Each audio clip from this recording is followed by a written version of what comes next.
Nos habíamos endeudado para destruirnos, así como le digo, para destruirnos. Habíamos deshecho nuestra economía, importábamos productos que fabricábamos, cerramos las fábricas, hicimos cundir la desocupación y al mismo tiempo nos endeudamos. Hubo una caída estrepitosa del salario real. Entonces nosotros le hemos dicho al fondo que de ninguna manera vamos a aceptar esto que llaman ajuste de la economía, que significa que bajemos los salarios reales. Argentina antes nadie le podía prestar un solo peso, porque no era confiable, porque no era creíble. Y todas las obras que estamos haciendo ahora, que es impresionante, es gracias a esa estabilidad, a esa convertibilidad y a esa confianza que Argentina tiene en el mundo. Una confianza que va a seguir acrecentándose a partir de lo que vayamos a hacer desde hoy en más. Vamos a tener estabilidad por décadas, estabilidad monetaria, estabilidad de precios. El blindaje es una operación económica, política y financiera inédita que genera un fondo de garantía tan grande para el país que despeja cualquier amenaza o duda sobre el futuro de la Argentina. El 2001 será un gran año para todos. Qué lindo es dar buenas noticias. En primer lugar, anuncio que el Estado argentino suspenderá el pago de la deuda externa. La gestión de la deuda tiene que pasar al control parlamentario. Ese es el mandato constitucional que siempre se ha violado. El Parlamento, conociendo el pensamiento de la sociedad, tiene que fijar las bases de la reprogramación de la deuda que nos permitan ahorrar fondos para invertirlos en el desarrollo, en la salud, educación, justicia y seguridad. Solo así podremos crecer y transformarnos en un deudor confiable y seguro que promete pagar y paga. No podemos seguir pagando la deuda con sangre de nuestro pueblo. Decidimos terminar con esa deuda de 50 años y le dijimos que al Fondo Monetario Internacional basta la deuda externa. La Argentina paga, la Argentina se libera, la Argentina construye su destino, la Argentina empieza a construir su independencia. En nuestra historia de 200 años se renegoció deuda externa en términos tan ventajosos para la Argentina. El problema que tenemos es que somos de los países del mundo que más dependemos del financiamiento externo, producto del enorme gasto público que heredamos y que estamos ordenando. Frente a esta nueva situación y de manera preventiva, he decidido iniciar conversaciones con el Fondo Monetario Internacional. Seriedad en el análisis y responsabilidad en los compromisos que se asumen para que los más débiles dejen de padecer. Bajo esas premisas, asumiremos toda la negociación de nuestra deuda. Por otra parte, lo que hace que una deuda se pueda pagar o no es que un gobierno tenga superávit fiscal. Claramente que con las medidas que nosotros proponemos vamos a estar holgados encima.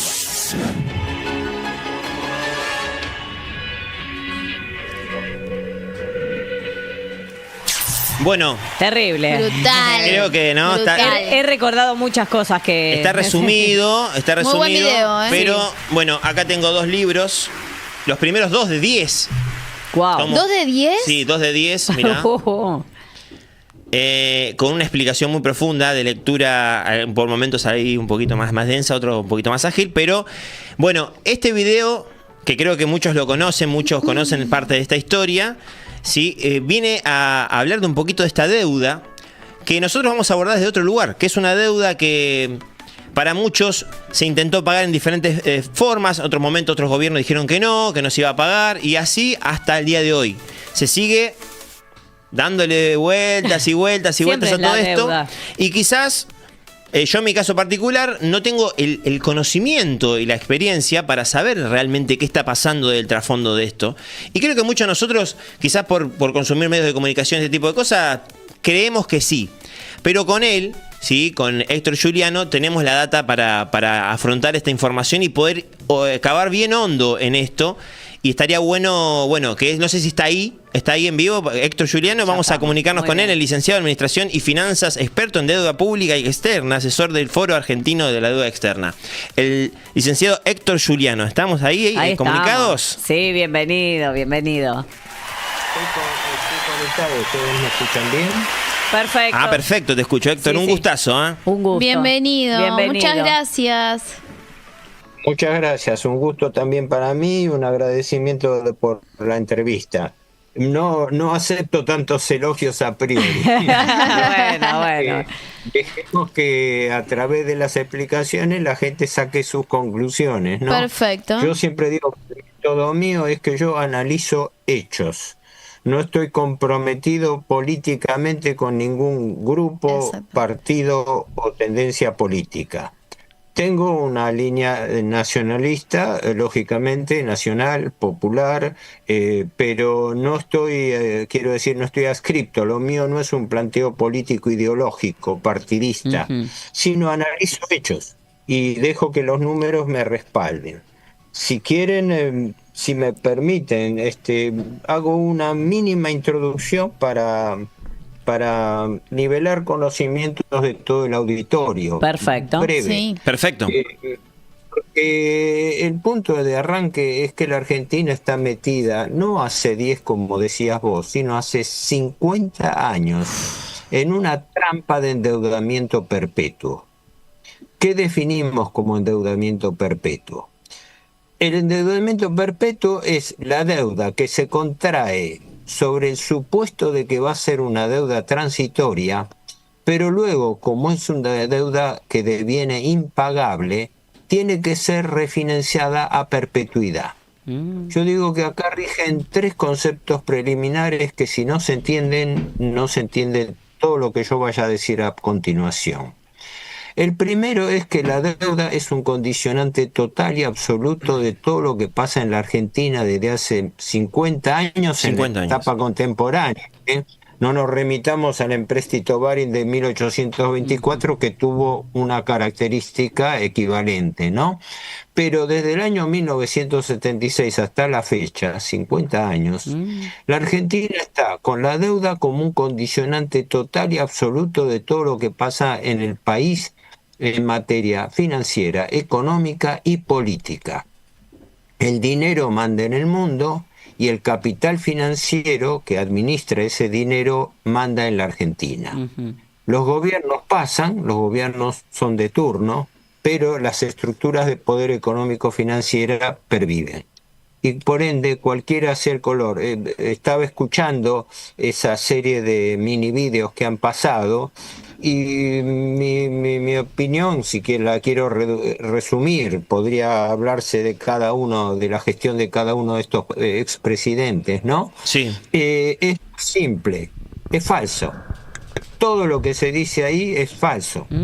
Todo lo que se habla de la confianza, todo lo que se habla de que se pagó al fondo, que nos liberamos de la deuda, etcétera, es falso. Claro. Cuando el gobierno del proceso militar derroca al gobierno de Isabel Perón, la deuda pública argentina era en ese momento de unos 8.500 a 9.000 millones de dólares en total, de los cuales 5.300 eran deuda externa pública, el resto era deuda externa privada. Cuando termina el gobierno militar, esa deuda había subido a 44.000 millones de dólares. Puede ser, qué bárbaro. Todos los gobiernos, sin excepción, todos los gobiernos se han lamentado de la herencia de deuda recibida, pero todos la han aumentado, sin excepción. Lo único fue el periodo de Rodríguez Sack, que por eso duró una semana, porque fue el que intentó, por lo menos, poner en manos del Congreso, como corresponde constitucionalmente, y además como corresponde por lógica, ¿no? Y por eso no duró una semana, concretamente.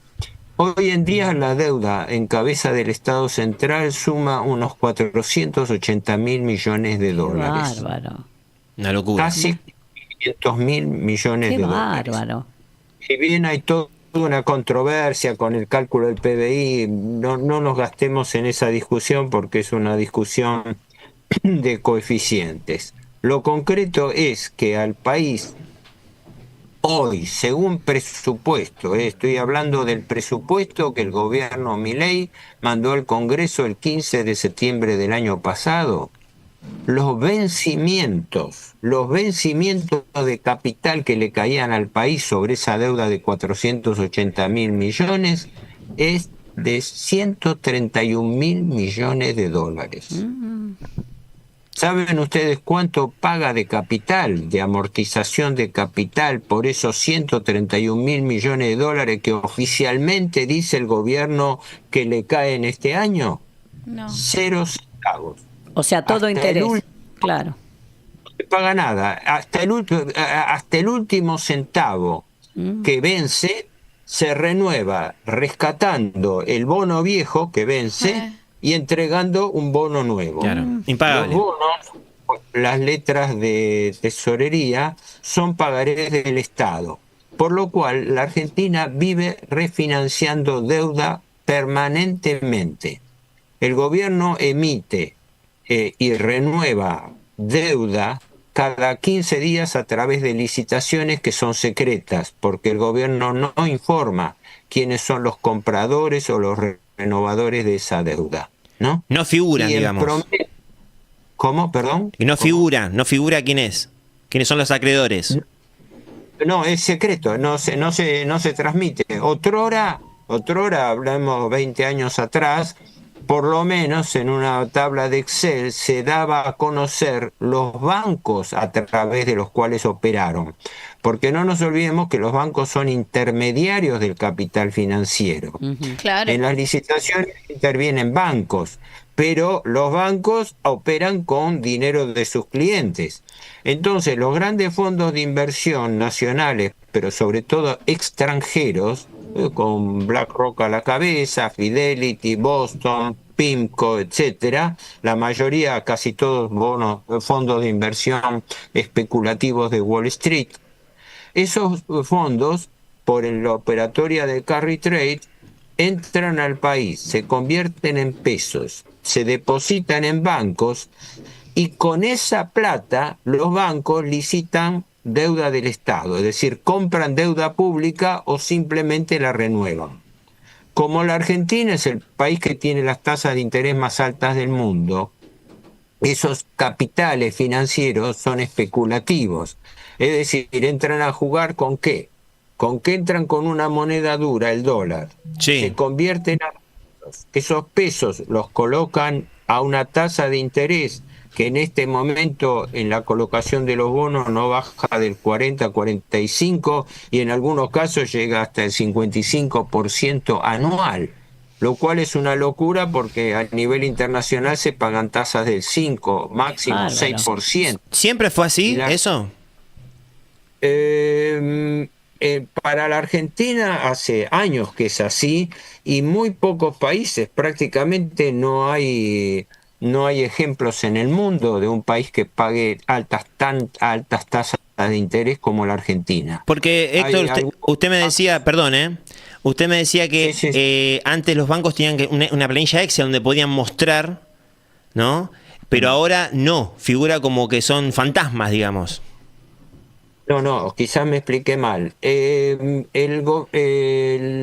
gobierno quincenalmente, cualquiera puede entrar al Ministerio de Economía y constatarlo, abre una licitación de títulos que vencen y ofrece la renovación.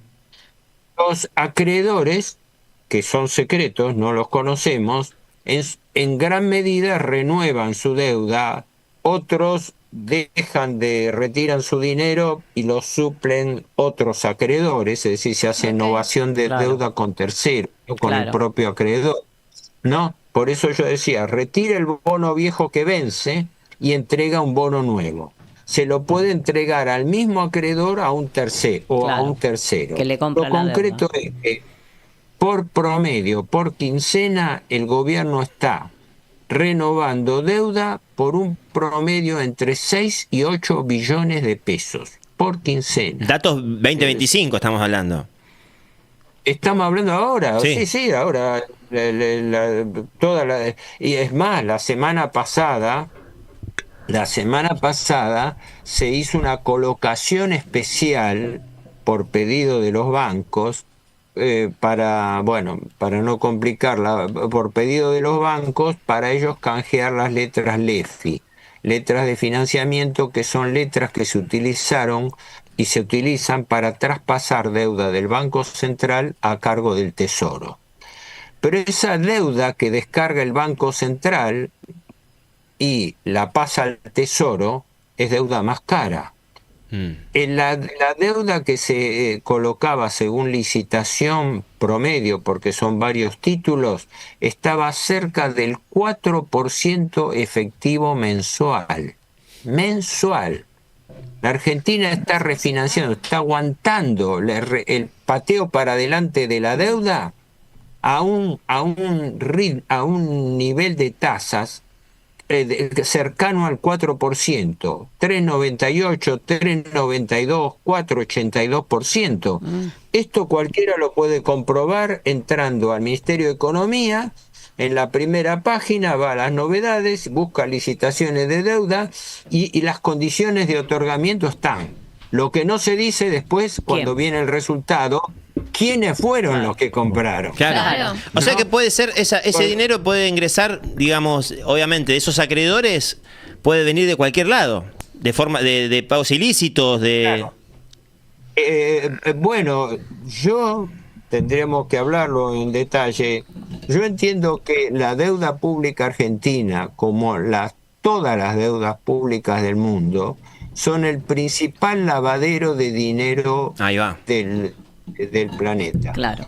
Porque hago una digresión, pero viene a cuento de esto. Sí. Hace años leía un informe del Fondo Monetario Internacional, que después no lo volví a repetir, donde se estimaba, estoy hablando, ojo, por edad, estoy hablando de la década del 90, ¿no? Okay. En el 90 se estimaba que entraban dinero ilícito al sistema financiero internacional, un estudio del fondo, por aproximadamente 500.000 millones de dólares de la época por año. Era producto de un estudio, de una evaluación que hacía el Fondo Monetario. ¿De dónde provenía ese dinero negro que se estaba blanqueando entrando al sistema financiero internacional?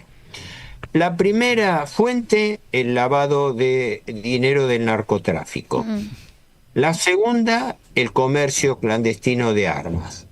La tercera era una simbiosis entre la trata de personas y, sorprendentemente, la trata de órganos. Claro. Según el Fondo Monetario Internacional, la tercera o cuarta fuente más importante de ingreso, de blanqueo de dinero delictivo en el sistema financiero internacional provenía de la trata de personas y de la venta de órganos. Y ahora hay que agregarle todo el negociado de los refugiados, todo este negociado del traslado clandestino de refugiados a Europa, etcétera. Pero no me quiero ir lejos porque dejé pendiente algo que es importante. Bueno, pero eso que dijo es clave, ¿eh? Eso que dijo es clave. O sea, que esto no se está informando ahora, está ahí, está marcado, es un detalle no menor, ¿no? Y eso no lo dice nadie, lógicamente. Claro. Por eso es secreto. Claro. Por eso es secreto. ¿Cómo vas a tener vos un Estado, el Estado argentino? Le decís a la población, el país debe casi 500.000 millones. Ojo, que esta deuda que estoy hablando es solamente deuda en cabeza del Estado central. Acá no está la deuda de Banco Central, de provincias, municipios, empresas del Estado, fondos fiduciarios, juicios contra el Estado con sentencia en firme. Todo eso no se conoce, todo eso es salvo el Banco Central y parte de las provincias, todo eso es secreto. Solamente estamos hablando de la deuda en cabeza del Estado central, del Poder Ejecutivo, del Tesoro Nacional. Yo siempre he dicho que tendría que haber un gobierno honesto que blanquee la deuda pública nacional, porque si no, no tenemos una cuenta exacta. No tenemos, por ejemplo, las provincias están fuertemente endeudadas, no todas. De las 24 provincias, 10 han contraído deuda externa que en general no pueden pagar. Están en situación de default y las tiene que ayudar el gobierno nacional, ¿verdad? El porcentaje, 10 provincias. Sí, ¿el porcentaje total de la deuda es a países extranjeros? ¿O hay un...? A ver, por destino se da una paradoja. el primer acreedor del Estado es el propio Estado. Un 45-46% es deuda intrasector público. Quiere decir, deuda que el gobierno coloca tomándolo de otros organismos del Estado. ¿De qué otros organismos del Estado? Primero, deuda que toma del Banco Central y que sigue tomando, que sigue financiándose con Banco Central. Segundo, deuda que toma de la ANSES, del Fondo de Garantía de los Jubilados, cuyo fondo tendría que ser destinado a mejorar las remuneraciones del sector pasivo. Y en cambio, el 76%, más de las 2/3 partes del Fondo de Garantía de Sustentabilidad del ANSES, ¿en qué está puesto? En títulos públicos, en deuda pública. O sea, cuando el Estado necesita deuda pública, saca plata de los jubilados. Claro. Y luego le retrasan aumentos a los jubilados, que somos, porque yo también me considero, soy jubilado también, me considero entre los acreedores legítimos del Estado. Claro. ¿Me explico? Sí. Un jubilado, vos fíjate lo siguiente, un jubilado, cualquiera sea, salvo que haya entrado ilegítimamente, ¿no?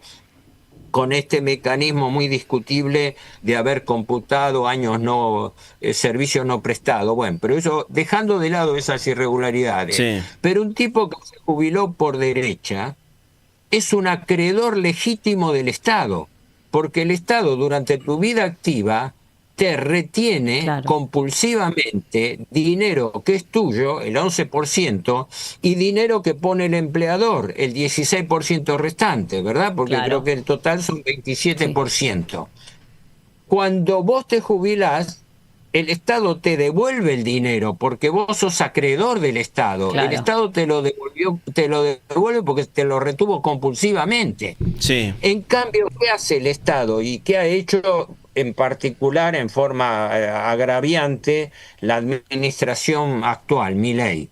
No, ha retrasado los ingresos a los jubilados, los ha licuado dejando que la inflación le carcoma el poder adquisitivo a los salarios. ¿Para qué? Para obtener superávit fiscal. ¿Y para qué utiliza ese superávit fiscal? Para pagar deuda de intereses con los acreedores especulativos. O sea, los jubilados. Sí, una locura. Es una locura, Claro, en el análisis. Espéreme. Le quita plata a los acreedores legítimos para dar intereses usurarios a los especuladores. No. O sea, ¿por qué vinieron esos fondos? Esos fondos no vinieron a invertirse con financiera directa, vinieron a especular con el tipo de cambio. Héctor, entonces déjame pensar una cosa. Usted me está diciendo que le sacan la plata al pueblo, a los jubilados, y ellos la vuelven a meter en esta deuda, en esta rueda que es impagable. ¿Estamos de acuerdo en eso? Ni siquiera en la rueda de capital, porque no amortizamos capital. La deuda nunca baja. Nunca, claro. Lo que hacemos es pagar intereses de esa deuda para tener derecho a renovarlo. Te doy un dato que lo estoy dando porque lo considero un dato demoledor. E insisto, me baso en cifras oficiales. Sí, todos datos oficiales. ¿Cómo? Perdón. ¿Cómo? Todos datos oficiales, digamos. Sí, datos oficiales. Si son míos, les aviso. Okay. Pero este dato oficial apabullante es el siguiente. Si vos tomás el informe trimestral de deuda pública que emite el Ministerio de Economía, te encontrás con que el Ministerio, el Gobierno, el Tesoro Nacional, declara que la tasa de interés promedio ponderada de toda esa deuda de casi 500.000 millones, 480, devenga una tasa de interés promedio, insisto, repito, promedio ponderada, haciendo un mix de toda la deuda pública del Estado Nacional, de 8,76% anual. Desastre. Terrible. 76% anual duplica prácticamente las tasas internacionales. Y cuando vos haces un cálculo, aunque sea de almacenero, donde aplicás esa tasa del 8,76% a un stock de deuda de 480, te da que al país, a la Argentina, le caen intereses por año por más de 40.000 millones de dólares. No, terrible. Claro. Más de 40.000 millones de dólares. Por eso decimos que no podemos pagar un centavo de capital. Claro. Y ni siquiera podemos pagar los intereses. El año pasado, aunque todavía no hay cifra oficial, se estima que se pagaron entre 10 y 12.000 millones de dólares de intereses. ¿Y No qué se pasó llegó. con los 30.000 Claro. restantes? Claro. Se capitalizan por anatocismo. Claro. El anatocismo es el interés compuesto. Es el interés que vos no podés pagar, que se transforma en capital Claro. y devenga nuevos intereses. Claro. Es Ahora, decir, eso que- crece exponencialmente, digamos. ¿Cómo? Eso crece. Claro, tiene un crecimiento exponencial, porque vos date cuenta que va creciendo la deuda y la deuda se incrementa por el interés no pagado. Claro. Para hacerla simple o apta para todo público. Vos Sí. tenés una tarjeta de crédito. No pagás la tarjeta de crédito porque no te alcanza la plata para llegar a fin de mes, no pagás la tarjeta de crédito. El banco agarra, porque el banco es bueno, Claro. te lo refinancia, Sí. refinancia a una tasa sideral, Sí, ¿verdad? sí, Creo sí. que pasa el 100%, ¿no? Es bueno, entonces te lo refinancia. Pero ¿qué hace? El interés que te devenga, te lo suma al capital Claro. y devenga nuevos intereses. Claro. Claro. Ahí se tildó un poquito. Ahí está. Está, sí. Perdón, ¿te interrumpió? No, ahí está, No, está bien, estamos bien, sí, estamos está. bien. No, sí.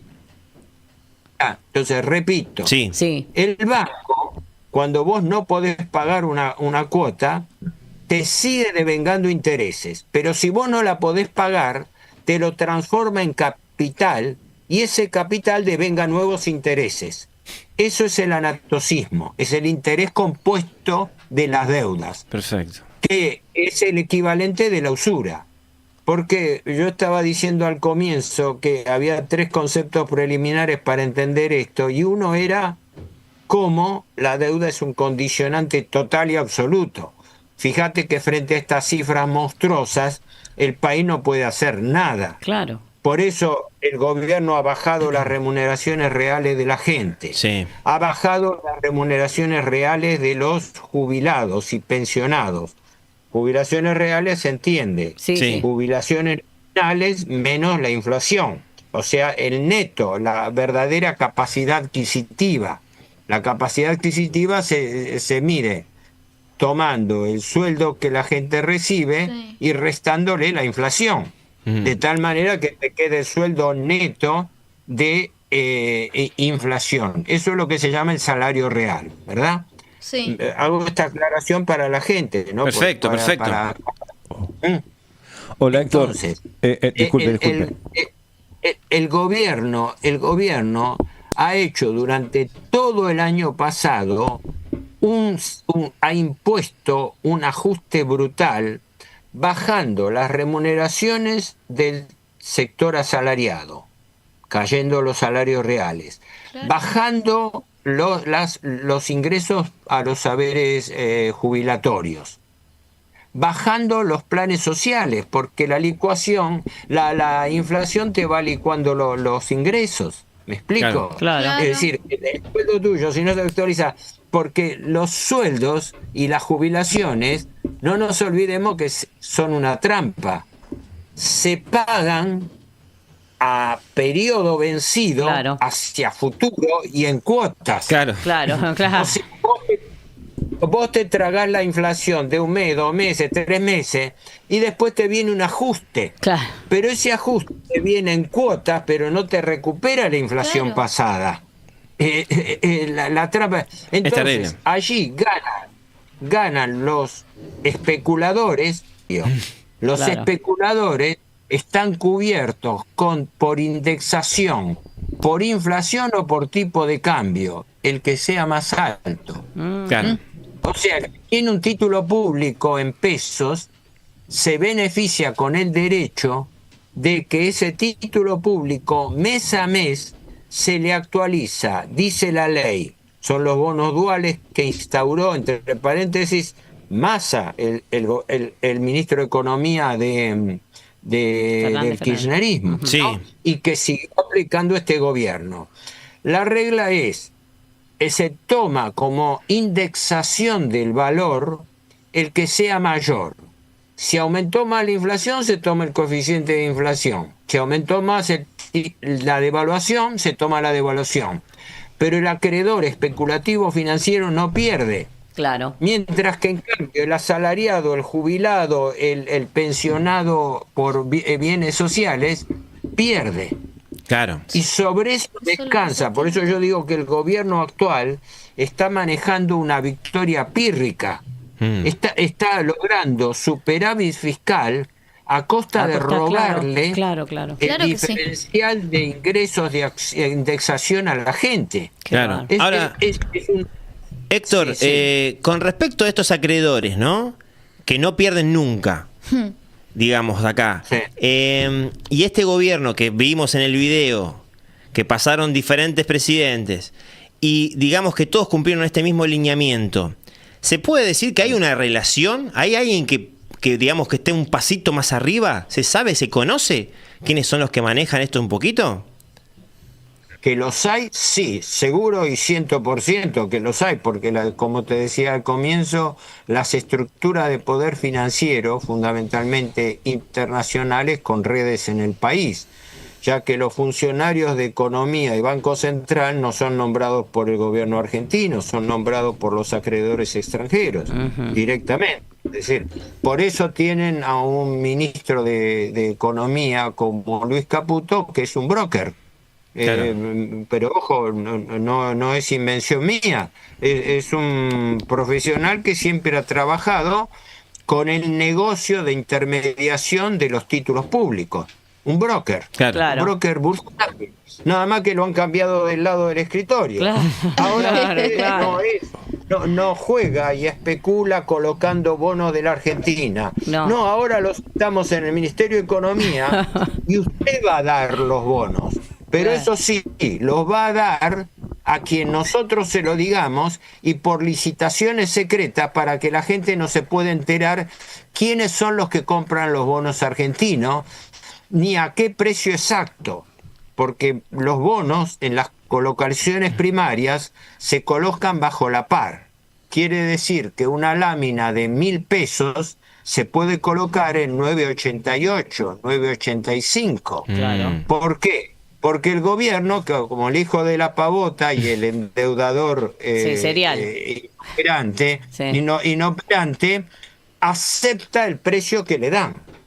Insisto, la semana pasada el gobierno abrió una licitación especial, siempre abre 2 licitaciones por mes, pero esta vez por imposición de los bancos acreedores, léase los fondos de inversión internacionales que operan a través de los bancos, ¿no? Porque los bancos son los que dan la cara, porque son los intermediarios entre los inversores, los fondos de inversión internacionales y el Estado, ¿no? Sí. Se tienen que hacer a través de bancos, que no se informan, ni siquiera salen los bancos. Antes salían lo que llamaba el Club de Bancos, de los 10 bancos más importantes que operan en la Argentina. El Galicia, el Santander, el Citi, el Morgan, en fin, los más bancos. Los principales. Aún así, ni siquiera sabemos cuál es el nombre de esos bancos. Es decir, no sabemos si esto lo está comprando en su mayor o menor proporción el Banco Morgan, el Galicia, el Citibank, ni siquiera eso se informa. Hasta que estaba en el 2006, hasta el 2010 aproximadamente, cuando estaba el titular del Banco Central Martín Redrado, todavía en esa época el Banco Central, cuando colocaba LELIC y antes LEVAC, daba a conocer una planilla Excel donde por lo menos daba la lista de los bancos que se presentaban a comprar. No decía mucho porque el banco tiene el secreto bancario de sus clientes. Claro. Así que cuando un banco compra un título, vos no sabés quién es el verdadero vendedor del porque el banco es intermediario de ese hombre. Me fui un poco No, lejos. no hay problema. Acá tengo una pregunta para hacerle. Acá que le van a hacer. A ver si nos escucha. Hola Héctor, ¿me escucha? Sí, decime. ¿Cómo le va? Soy Cristian, Héctor. Le quiero hacer una consulta. Ya que vimos en el video que todos los presidentes dicen una cosa y pasa todo lo contrario, y doy por sentado que si usted sabe, ellos saben, ¿por qué puedo, y lo que acaba de decir del broker, puedo dar por sentado que los presidentes también cumplen una función en particular, como peones de algún tipo de compañía o algo así también? ¿Por el tipo de negociado que se llevan por lo menos ahora? De hecho, institucionalmente, por cadena de mando, los presidentes son cómplices de esa situación. Todos los presidentes, sin excepción. Sin excepción, porque ellos son los que autorizan la colocación de la deuda pública y las condiciones. Ahora, el grado de decisión que tengan es muy relativo, porque yo soy de la convicción de que los presidentes en la Argentina y en gran parte del mundo son marionetas del capital financiero, es decir, no deciden per se, se enteran de lo que los acreedores financieros les dicen. Ahí va. No, las condiciones las fijan los acreedores. Un ejemplo, la licitación extraordinaria que se hizo la semana pasada, se hizo un día lunes con apertura el día miércoles, por valor de creo que resultaron unos 6 billones de pesos. En condiciones normales, ¿quién en 2 días de tiempo puede reunir 6 billones de pesos para licitar? Claro. Quiere decir que las licitaciones se arman al revés. Cuando muchas veces la gente se rasga la vestidura por el sistema de corruptela institucional que hay en todas las licitaciones públicas, ¿verdad? Que vienen los proveedores fijan los precios y en función de los precios de los proveedores, los gobiernos de turno redactan la licitación, ¿no? Okay. O sea, invierten los términos, emiten como suyo lo que son imposiciones de los proveedores. En el campo financiero pasa así, y peor, porque atrás de eso existe lo que el doctor Eduardo Conesa, un economista muy calificado, yo soy amigo de él, un hombre mayor, un hombre de títulos académicos y una trayectoria impecable, ¿no? Él llamaba hace décadas el club de la deuda. El club de la deuda es todo este submundo que vive de la deuda pública, porque de esto, primero, ganan los especuladores financieros. Sí. Fíjense ustedes, mientras todo el país está en recesión, mientras los salarios, las jubilaciones, los planes sociales han caído, mientras el gobierno para hacer ahorros para pagar intereses ha suspendido obras públicas. El país tiene suspendidas 2.000 obras públicas. ¿Por qué? Porque el gobierno sostiene que el Estado no tiene que intervenir. Eso lo tienen que hacer los privados, con el detalle de que los privados no han puesto un peso, ¿no? Entonces, no puso el Estado y no lo pusieron los privados. Entonces, hay 2.000 obras públicas. Ahora, uno de los sectores que más apoya al gobierno, que es el sector agropecuario, está pidiéndole a los gritos que por lo menos mejoren los caminos rurales. Y se están pasando la pelota entre las provincias, porque los caminos provinciales son responsabilidad de las provincias, y las rutas nacionales y toda la infraestructura que tiene que proveer el Estado. El Estado no lo provee ni le facilita fondos de coparticipación a las provincias para que lo hagan. ¿Y a dónde va a parar ese dinero? A pagar intereses de la deuda. Claro. Te doy un dato que, mirá, te lo doy con toda exactitud. Déjame un minuto nada más, este es junio, pero tenía el del año, para darlo. Esta planilla que tengo acá la puede bajar cualquiera del Ministerio de Economía a través del boletín fiscal. Sí. ¿Qué pasó el año pasado? Año 2024. El gobierno, gracias a esta victoria pírrica, obtuvo un superávit fiscal, quiere decir antes de pagar intereses, restando ingresos menos gasto público, de 10.4 billones de pesos. Chao, somos ricos. Claro, aparentemente. Claro. Sí, aparentemente, como decís vos. Sí, 50, no sé, 40 años que el país no tenía superávit fiscal. Lógico, si no es lo mismo que si yo tengo una empresa, no le pago a mis los empleados, No, claro. sí, una locura. no les mejoro, Claro. no les doy la merienda, no tengo, sí, voy a tener un poco de ganancia, ¿no? De esta manera, con ingresos menos gastos primarios, el gobierno, y menos gasto de capital, obras públicas, Claro, que no se hizo nada. La inversión pública fue negativa Claro. en 23%. Claro. O sea, no solamente no se hizo obra pública, sino que se deterioró la obra pública existente. Claro. Pero, sin embalarnos con estos datos, el gobierno, así todo, obtuvo un superávit del cual se jactó y se sigue jactando ante los organismos internacionales, ante cualquier auditorio. El gobierno el año pasado obtuvo un superávit primario, es decir, antes de contar impuestos, sin contar impuestos, de 10.4 billones de pesos. Por eso decía, somos ricos. Claro, ricos. Sí. Ganamos 10 billones de pesos. Ahora viene la pregunta del millón. ¿Y para qué se utilizaron Exacto. esos 10 billones de pesos? ¿Para qué? 8 billones 600, más de las 2/3 partes de ese superávit fiscal, ¿sabés a qué se dedicó? Pagar la deuda. A pagar intereses. Neto de la deuda pública. Claro, y sí, aún claro. No encontraron. Y esperen, para que no se pongan contentos, les voy a dar otra peor. Espera que justo se cortó cuando nos iba a dar. No, es terrible. Ahí el está, dato. ahí está. Ahí está.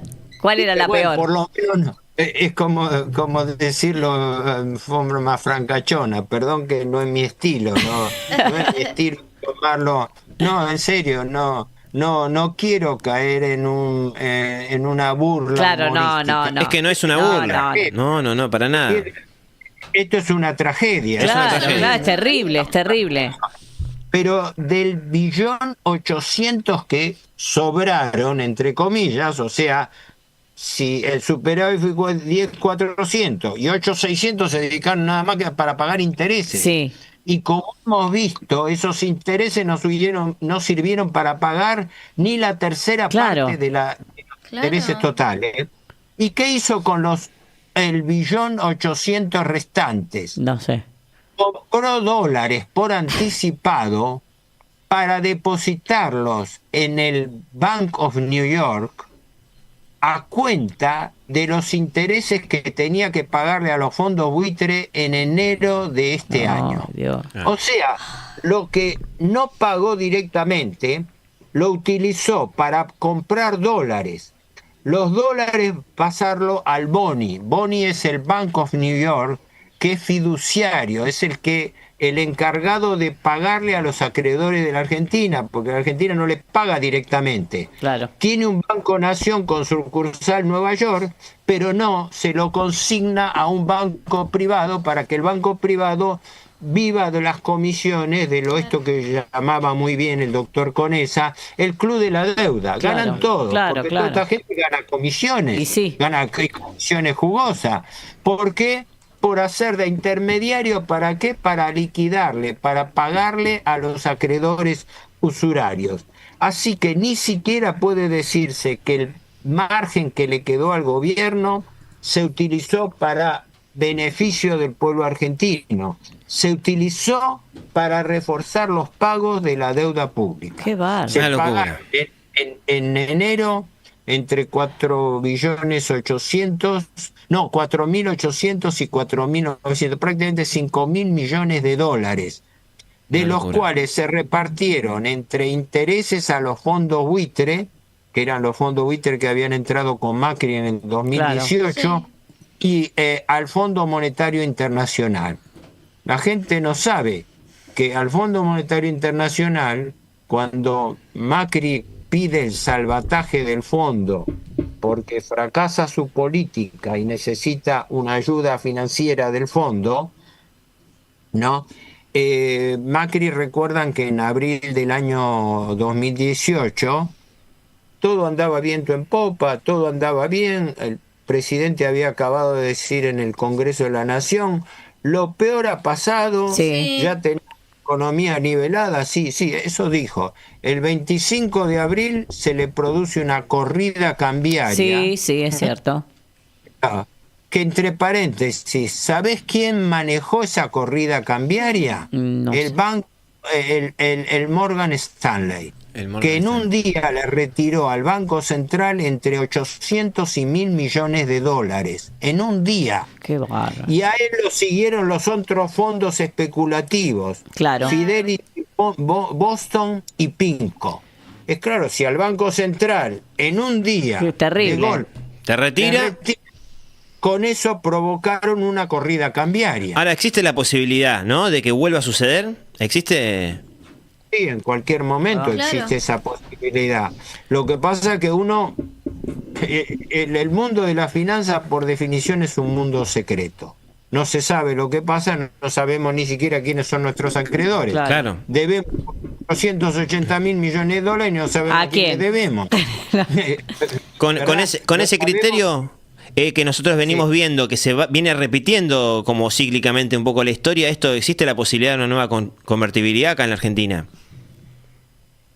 De hecho, se está llegando a eso, porque la banda de flotación trata de estabilizar una relación peso-dólar.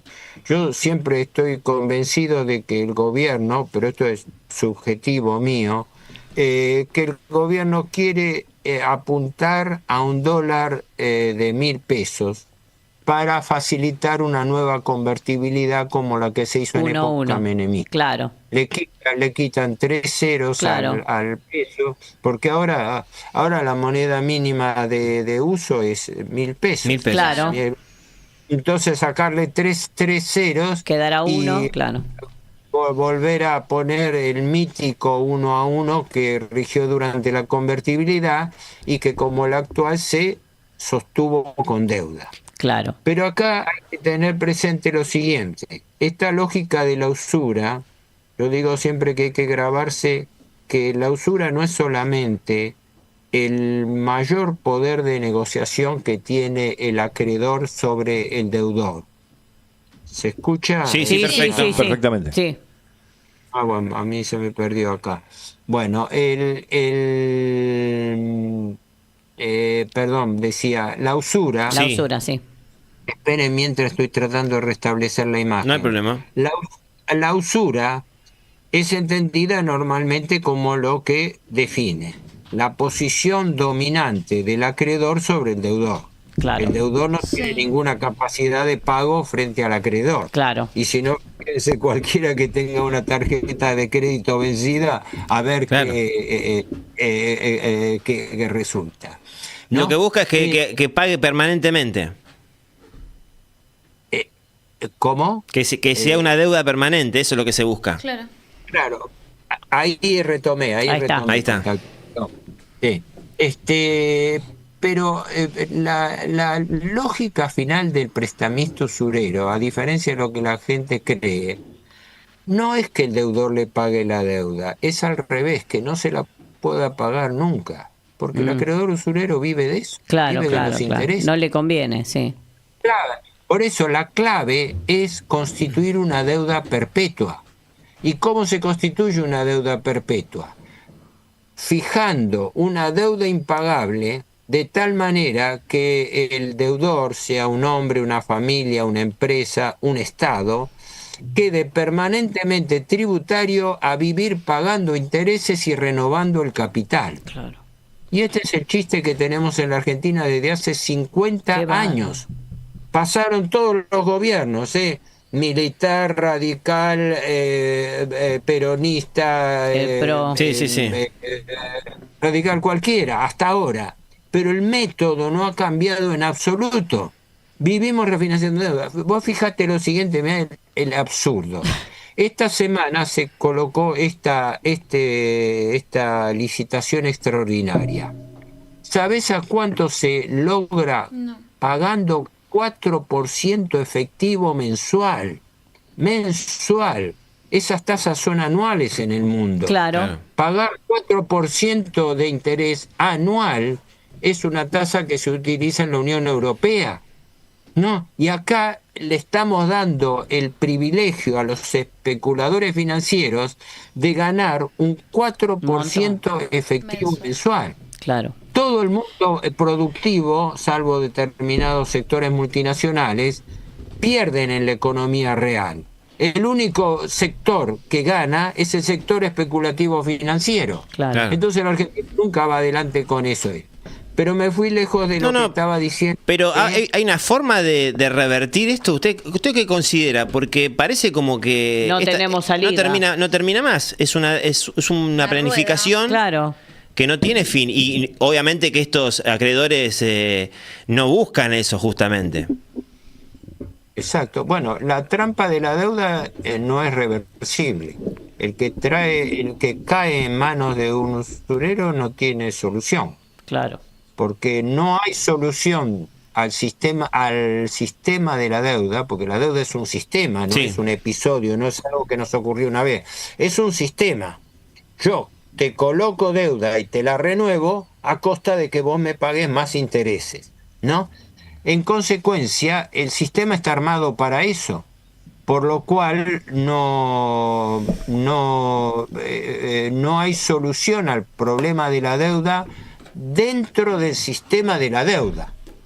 Distinto sería si el país blanqueara su insolvencia, la blanqueara y pusiera la realidad, el default, la imposibilidad de pago, que no es, aclaro por las dudas, no es el repudio de la deuda, es la suspensión de pago.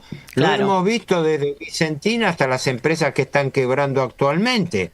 Cuando tanto los liberales se jactan de la analogía entre el Estado y la actividad privada, bueno, perfecto, el Estado no puede pagar, bueno, el Estado hace una convocatoria de acreedores para iniciar inmediatamente negociaciones de buena voluntad, donde se llegue a una fórmula intermedia donde se pueda pagar con crecimiento de la economía, porque si no, la deuda es el principal obstáculo al crecimiento. Y consecuentemente imposible recuperar terreno. Y justamente eso es imposible de lograr porque los funcionarios del Estado son dependientes de los acreedores financieros. Digamos, forman parte del sistema.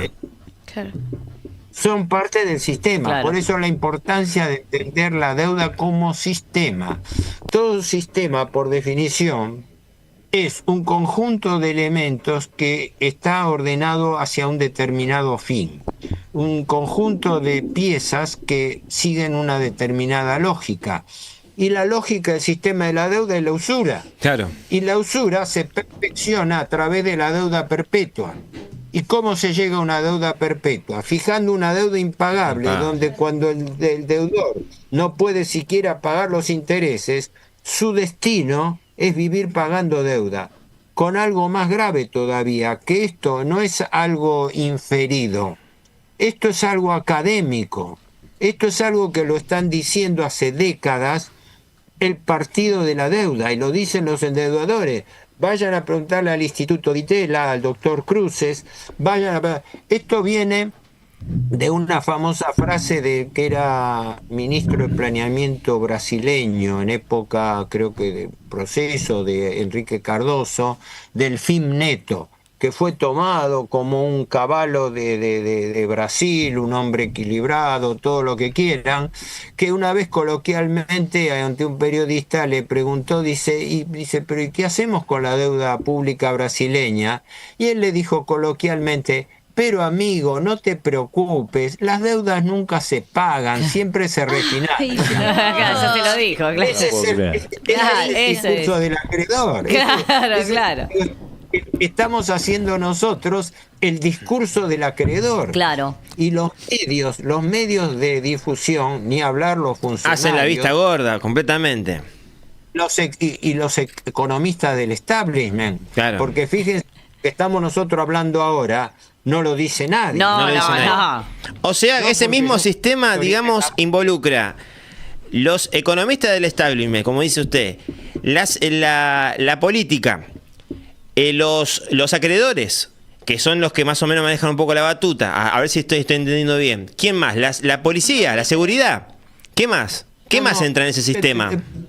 Simplifiquémoslo. El sistema lo manejan mucha gente desde ya por pasión, pero lo manejan 3 elementos. Primero, los gobiernos de turno, a los cuales hay que añadirle que el gobierno de turno no se compone solamente por el Poder Ejecutivo que contrae las deudas, sino por el Congreso que se lo permite y por el Poder Judicial que cajonea todas las causas. Claro. O sea, no es solamente una locura del presidente de turno.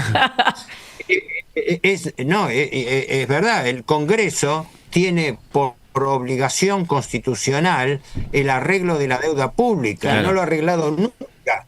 Lo único que hace es convalidar y es más, el gobierno coloca deuda por resoluciones presupuestarias. Estamos en el escándalo que el gobierno por segundo año consecutivo está gobernando sin presupuesto. Claro. El presupuesto, por definición, cualquiera que haya pasado por las aulas universitarias, y se supone que el presidente también pasó, ¿no?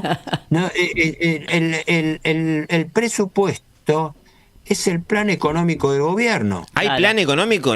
No hay plan económico. Claro, díganme ustedes, ¿cuál es el plan económico del presidente? No sé. Nadie lo ha presentado. Personalmente no lo conozco. Yo lo único que sé es un gobierno que se atrincheró en un eslogan, así fanático de superávit fiscal. Claro. Haciendo memoria, Héctor, ¿hay algunos presidentes que hayan mostrado ese plan financiero? En general, en los presupuestos son para formularlo. Que después se cumpla o no se cumpla. Claro, pero dan una indicación, dan una orientación. Claro, por eso hace ruido, ¿no? Que este gobierno, particularmente el actual, ¿no? Hace ruido que este gobierno, particularmente el actual, no esté mostrando ese plan. Pero digo, algunos gobiernos anteriores, por más que no se cumpla, ¿no? No hablemos de si se cumple o no, pero lo han mostrado ¿Se acuerda? Sí. Siempre. Es una obligación constitucional. Claro. En algunos casos puede haberse aprobado, pero en este caso no tiene disculpa, porque el gobierno, todo esto partió, no quiero estirar, díganme ustedes. No hay problema. El tiempo. Esto partió de un acuerdo personal entre el ministro de Economía saliente Massa y el candidato presidencial victorioso Milei, donde se quedó en que el presupuesto que se entrega los días 15 de septiembre, como lo entregó este gobierno, se iba a tratar después del 10 de diciembre cuando se renovase las cámaras del Congreso. Resulta que después de esa fecha no se trató. Y pese a que el Congreso estuvo funcionando en sesiones extraordinarias durante todo el verano, nadie trató el presupuesto. Ahora eso por ley no se tendría que... ¿Cómo? Eso por ley, digamos. Usted me dijo que por ley se tendría que cumplir. Ahora que no se cumplió, ¿qué pasa con eso? Sí. Y el Congreso lo convalidó. Claro. La llamada casta política que tanto denosta el presidente es su principal aliada. Le hizo pasar 2 presupuestos sin que tengan aprobación del Congreso. Es un escándalo. Es un escándalo. El gobierno está gobernando por DNU. Está cambiando por DNU leyes del Congreso. Y le votaron la ley de bases por la cual, por un decreto del Poder Ejecutivo, se pueden modificar leyes del Estado. Chau, estamos fuera de lo... Ok, resumiendo para toda la gente que está viendo ahora el vivo de Inteligencia Artesanal, entonces digamos que ya históricamente esto es imparable, por lo que viene, y a medida que va pasando parece que se va poniendo mayor el agravante. ¿Cuál sería su mirada con respecto a la gente para su próximo voto en las próximas elecciones? ¿Qué herramientas tendría que tener una persona que usted considere? En lo personal, yo no voto. No solamente por edad, sino por inclinación política, porque la democracia se ha degradado en el electoralismo vacío. Claro. los partidos políticos han perdido la representatividad y la legitimidad política. Segundo, se han transformado en una oligarquía. Claro. Que es peligroso. Sí. El presidente inventó la palabra casta, que todavía nunca encontré la definición de casta que dio el presidente, porque la casta, por definición, tiene por base étnica, racial, Claro. Clan familiar. Así que todavía no sé qué quiere decir el presidente cuando habla de la casta. Pero la cuestión es que se está apoyando en la casta, porque la casta es la que le aprobó en el Congreso la ley de bases, ¿no? Sería como un sinónimo de oligarquía, entonces, la casta para él. En segundo término, porque los partidos políticos se han transformado en una oligarquía. Sí. ¿En qué consiste la oligarquía? La oligarquía es que es un grupo de presión que no actúa en función de los intereses nacionales, sino de los intereses propios. Claro. Punto. Claro. No hay representatividad política de nada en ningún sector. Lo estamos viendo continuamente. Y en tercer término, esa partidocracia, porque no vivimos en democracia, vivimos en partidocracia, porque la Constitución reformada del año 94 establece que el monopolio de la representatividad política lo tienen por los partidos políticos. Detalle importante, en la Constitución del 53 no lo decía, ¿no? Entonces habría que diferenciar república de democracia. Claro. Porque la democracia es un mero electoralismo que está manejado por la opinión pública. Y la gente, se ha comprobado, el 40-45% de la gente define su voto el día de la elección. Claro. La gente se desinteresa olímpicamente de lo que pase, y además la opinión pública no solamente maneja las decisiones de la población en forma directa o indirecta, generando una imagen de buenos y malos, sino que aparte de eso, se encarga de ir ocultando, como en este caso, los verdaderos problemas y tirando distractivos a la gente, ¿verdad? Ahora estamos todos ocupados, porque yo apenas leo los titulares de eso, ¿no? En las internas, en las postulaciones de las internas, que no le interesa más que los que están negociando esas internas, ¿verdad? Pero mientras tanto, el país está colocando billones de pesos de deuda. Y además, con esto quiero completar la idea, el gobierno Milei, en mi opinión, ha fracasado. Ha fracasado de la misma manera que fracasó Macri. Porque el gobierno Milei depende actualmente de un salvataje por más de 50.000 millones de dólares que le ha sido otorgado por la finanza internacional.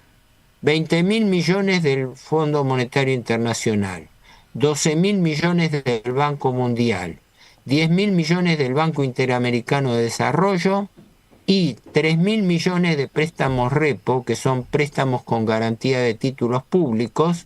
Eso da creo que 44.000 millones de dólares, más 4.000 millones de dólares más que se están negociando con repos y con la CAF, la Corporación Andina de Fomento. Esperen, señores, ¿cómo es esto? Si el superávit fiscal fue tan exitoso, ¿por qué necesitamos un salvataje de 50.000 millones? Es el mismo salvataje que había pedido Macri en su momento. 55 había pedido, ¿no? Es la repetición. Claro. Es la repetición. Es la repetición del caso Macri. Macri, que había acabado de decir, todo ha pasado, pidió 57, de lo cual le otorgaron 45, ¿no? ¿Para qué? Para el salvataje de su gobierno. Claro. Porque si tendría que haber hecho lo que hubiera correspondido. Declarar el default, porque el default es incumplimiento, el default no es un repudio de la deuda. El default es un barajar y dar de nuevo, es decir, es sentar a negociar. Pero ¿cómo se van a sentar a negociar con su mandante? Si después resulta al revés, que los megacanjes que se hacen son peores que negociación anterior.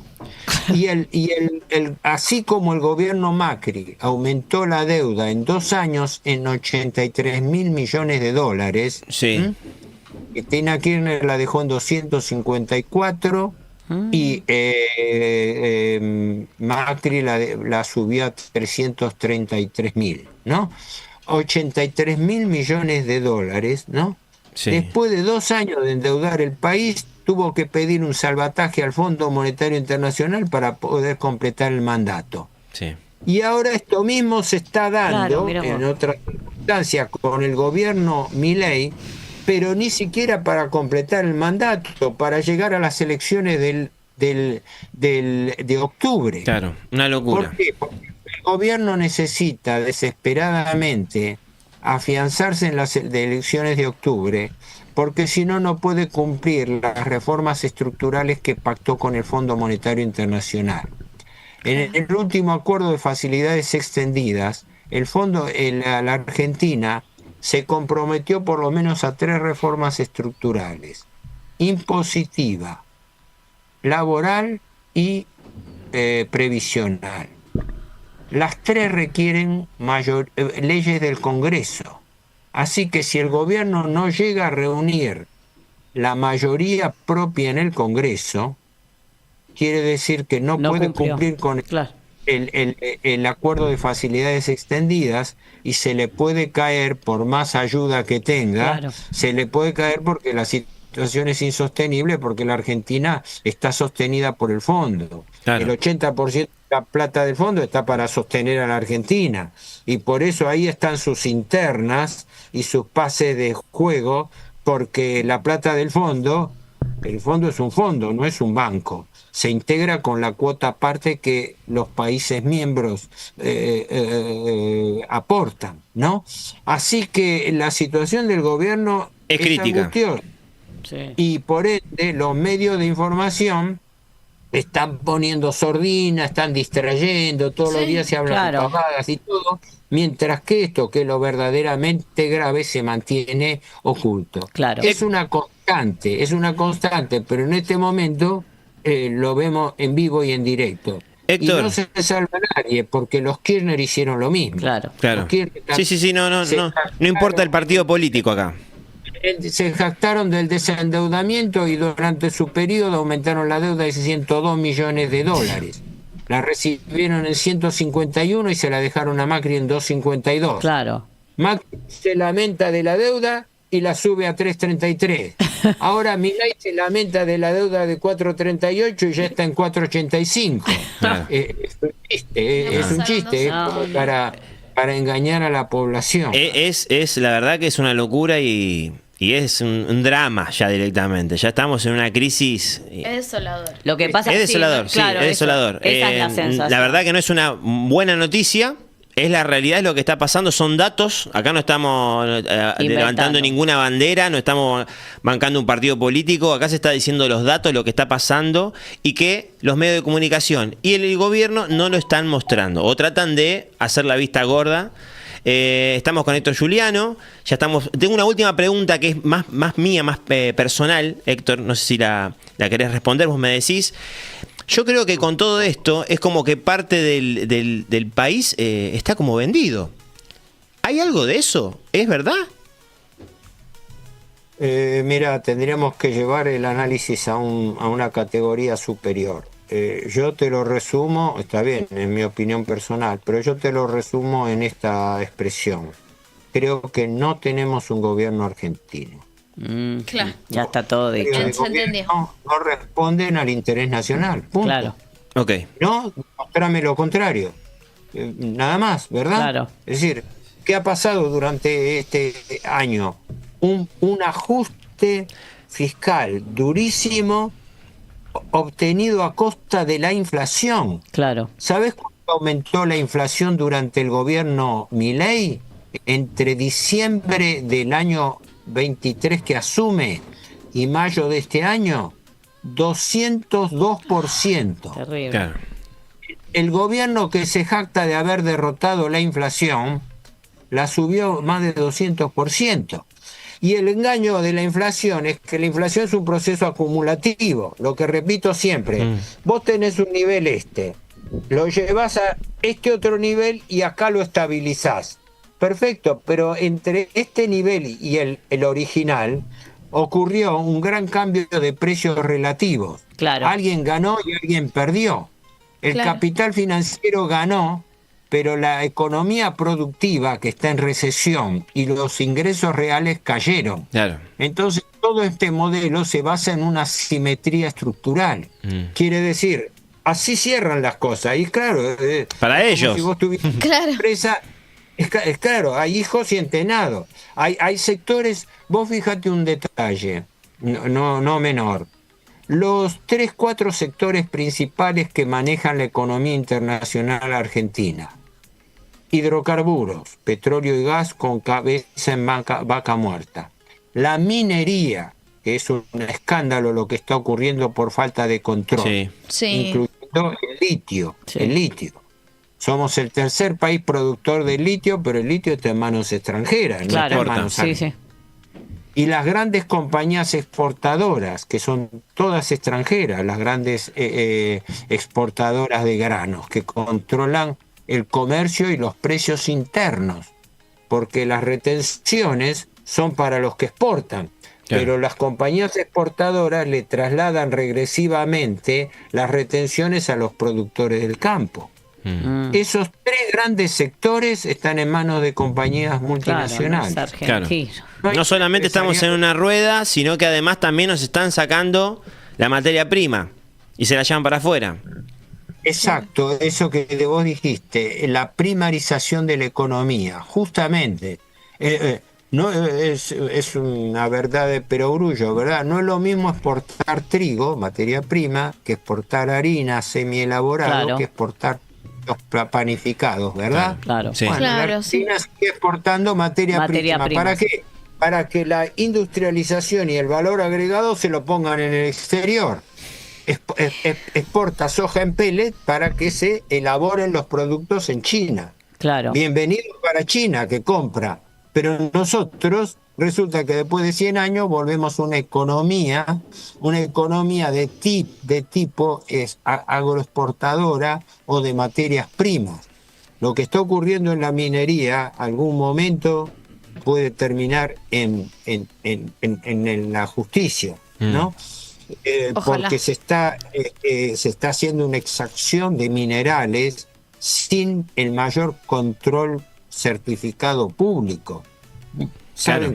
A eso iba con respecto a eso, que creo que ya a esta altura muchas de las empresas que están haciendo eso, todo es de afuera. Entonces, digamos que este país parece... Claro. Y la mayoría del ámbito de la libra, las principales mineras que operan en la Argentina son empresas que pueden tener su sede en Londres, pero también de Australia y Nueva Zelanda, sí. Pero más allá de donde estén registrados, son empresas que giran dentro de la órbita británica, y son aparentemente las principales empresas explotadoras de minería argentina. Claro, uno se jacta mucho de las Malvinas y todo, pero en realidad quizás hay muchos lugares, terrenos que ya directamente quizás no nos pertenezcan. Y está todo, ¿no? Dibujado. Claro, dibujado de que sí. La primera y verdadera batalla que la Argentina debiera librar, no una batalla militar, sino el primer conflicto. El conflicto es una contraposición de intereses que no necesariamente llega a las armas, ¿no? Conflicto, contraposición de intereses cuando no hay acuerdo y exige una solución de fuerza.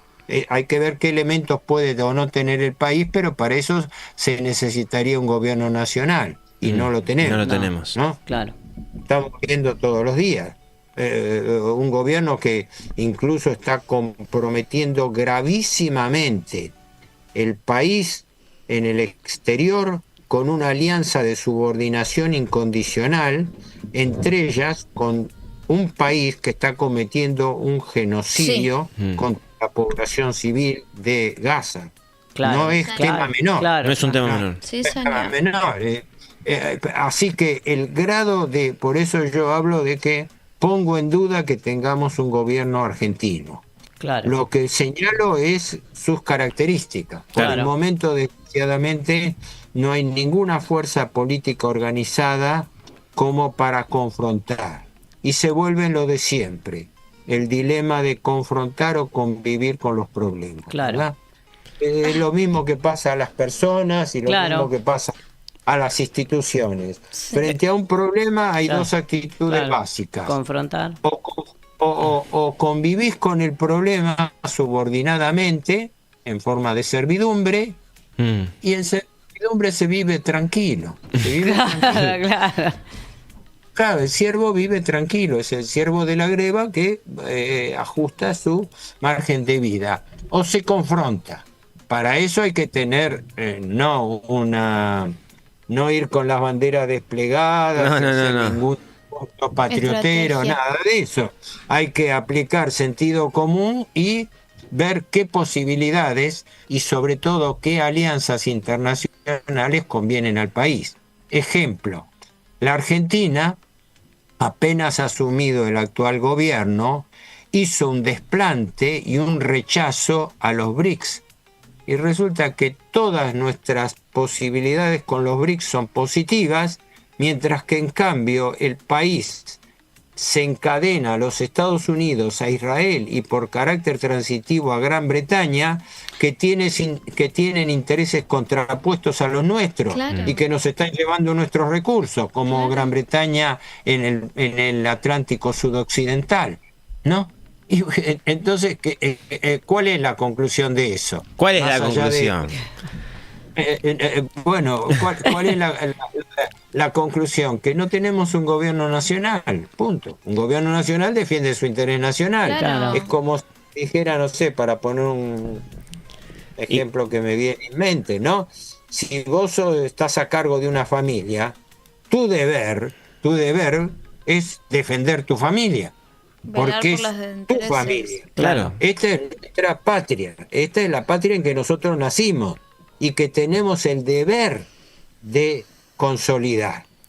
¿no? Ojalá que Ahora, sus palabras puedan hacer que caiga el velo de nosotros, de esta sociedad que está como abrumada, ¿no? Y que quizás se guía por los medios de comunicación y podamos tener un poquito más de conciencia a la hora de votar y quizás elegirnos un poco entre nosotros también. sí, lo que pasa es que desgraciadamente también en la partidocracia reinante Sí. existe un nivel de corrupción tan descarado que directamente ningún partido político es garante de una política verdadera de alternativa. Claro. Si vos me quieras que no, que existe, más allá de algún minúsculo discurso aislado que ni siquiera sabemos si es Sí. legítimo o no, pero sin entrar en eso, pero no existe una fuerza, no existe un movimiento de opinión en contrario.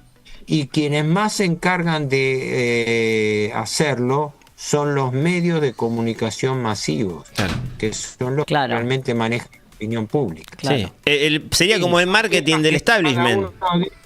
¿Cómo, perdón? El marketing. ¿Cómo? El marketing del establishment es los medios de comunicación. Sí.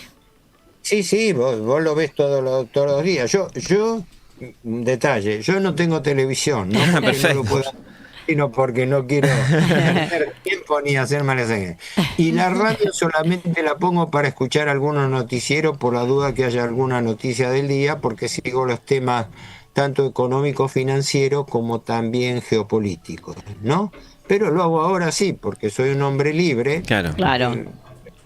Y consecuentemente me dedico a lo que me interesa y lo que puede ser de ayuda a los demás. Claro. Porque en realidad mucho se habla desde el punto de vista confesional del amor al prójimo, pero más allá de la palabra, el verdadero amor al prójimo es el sentido de ayuda al otro, ¿no? Es un deber que tenemos nosotros de transmitir estas inquietudes, ¿verdad? Sí.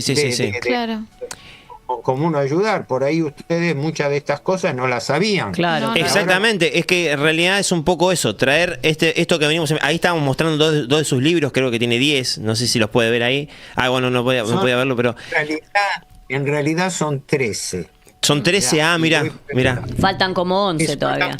la compilación de mis trabajos, pero por las dudas, porque es un tema que por ahí puede ser muy tedioso y muy inabarcable para otros, pero hay un sitio de Wixsite que ahora lo estoy acomodando con un amigo que me ayuda él a hacer la página nueva. Sí. Está la versión digital completa y gratuita para que lo quiera consultar. Perfecto, Es un perfecto. site que está en los correos que yo mando. Cuando esté el sitio ya finalizado, lo ponemos acá abajo en la casilla de comentarios para que la gente lo pueda ir a chequear. Mis reportajes, el libro, artículos sueltos, todo el material que puedo volcar lo vuelco allí, porque lo mío no es una empresa económica, lo mío es directamente, perdón que es un minuto. Sí, no hay ningún problema. Te llamo en unos minutos. Agradecemos igual ya el tiempo, obviamente se ha pasado, agradecemos el tiempo que nos ha brindado, la información y todo el conocimiento. Tus nombres, vos y... Acá estamos con Lucas, Andrea y Mica. Y la inteligencia que bueno está por ahí escondida, que es Cristian. Sí. Agradecemos realmente el tiempo. Lucas, Andrea y Micaela. Y Cristian, que Y está Cristian ahí. también ahí. Yo lo que quería decir es que, bueno, de todo lo que hemos escuchado, que bueno, a Héctor ya lo hemos escuchado, al menos yo un montón de veces, pero creo que para que la persona que lo ha escuchado la primera vez es como devastador. Sí. Como que te sentís sin esperanzas. Pero creo que el lado bueno y positivo es empezar a conocer la verdad. Y así se empiezan a abrir nuestros ojos. Perdona, sin robarte mucho tiempo, lo que vos decís es correcto. ¿Por qué? Porque yo también parto de esa idea. Claro. Parto de una situación no grave, situación crítica. Claro. Y algunos equivocadamente muy crítica. No hay muy crítica o poco crítica. Claro, es crítica. Claro. ¿Sí o no? Claro. Bueno, dentro de la situación crítica que vive el país, la única esperanza que yo puedo tener es que un cachetazo como este, es decir, un sopapo para llamar a la realidad, se puede instaurar en la Argentina. Claro. Si vos, en cambio, frente a esto, es como, yo digo siempre la comparación, es como vivir con un elefante o con, peor, el elefante es un animal pacífico, un monstruo del tamaño del elefante dentro del living de tu casa y negar su existencia. Claro. Es negar la realidad. Claro. Y mientras te estás teniendo con todo el cholulismo político Claro. y todo eso. Así que en lo personal espero en una cuota aparte al menos haber contribuido a aclarar algo de Absolutamente. Y agradecemos a Iru Landucci y a Quique Romero que bueno nos pasaron el contacto para poder charlar con usted. Así que con Enrique, un aplauso muy grande. Héctor Juliano con nosotros, gracias. Un placer. Y bueno, estos aplausos son para usted Un placer. por su tiempo. Impresionante. Le mando un saludo muy grande. ¿Quiere dejar algún mensaje más? Gusto. No, después hacemos un favor. Mandame el link de la grabación. Claro que sí. Porque yo polarizo una serie de direcciones y eso sirve también como una difusión recíproca. Claro. No solamente la mía, sino también la de ustedes. Perfecto. Perfecto. Muchas gracias, Héctor. Un abrazo muy grande. Gracias. Para toda la familia. Buenas noches.